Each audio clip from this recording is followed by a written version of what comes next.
So, just when I think the Catholic Church has finished proving itself to be the most malevolent force on earth, and pretty much sunk past the point where it's possible to feel any more disgust for them, it seems that they are more than up to the challenge of proving me wrong. Cardinal Tarcisio Bertone, the Pope's somewhat aptly designated number 2, has said that the sexual offences committed by priests are nothing to do with celibacy, nor paedophiles being attracted to the church, but are in fact down to homosexuality.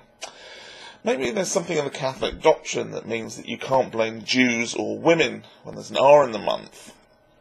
The irony of this announcement being made during a news conference concerning a priest who'd been accused of raping young girls seems to have been lost on the Cardinal, who went on to use typical misdirection and double talk to claim that many psychologists and psychiatrists have demonstrated there is no relationship between celibacy and paedophilia. But many others have demonstrated, I have been told recently, that there is a relationship between homosexuality and paedophilia. Yeah, that would be the same relationship between heterosexuality and paedophilia.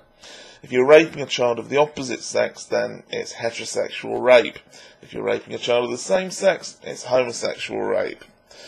Note the effective use of hearsay to let him off the hook if anybody challenges his statement with evidence, for example.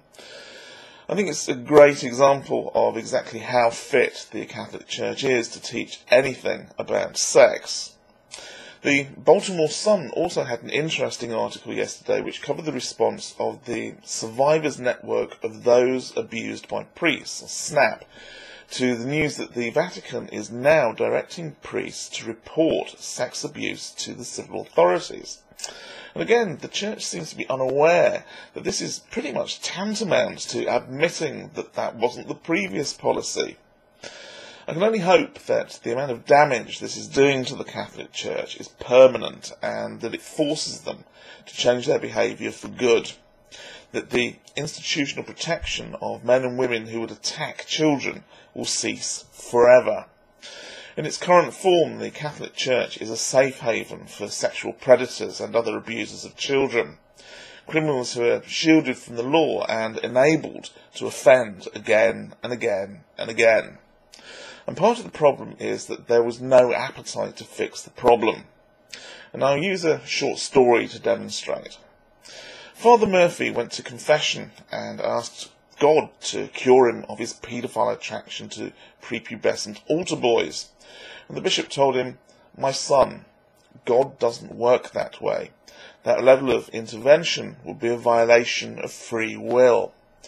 So Father Murphy went back to his parish and raped an 11-year-old boy, and then asked for forgiveness at his next confession. "Ah," said the bishop, "I see that now you understand how it works."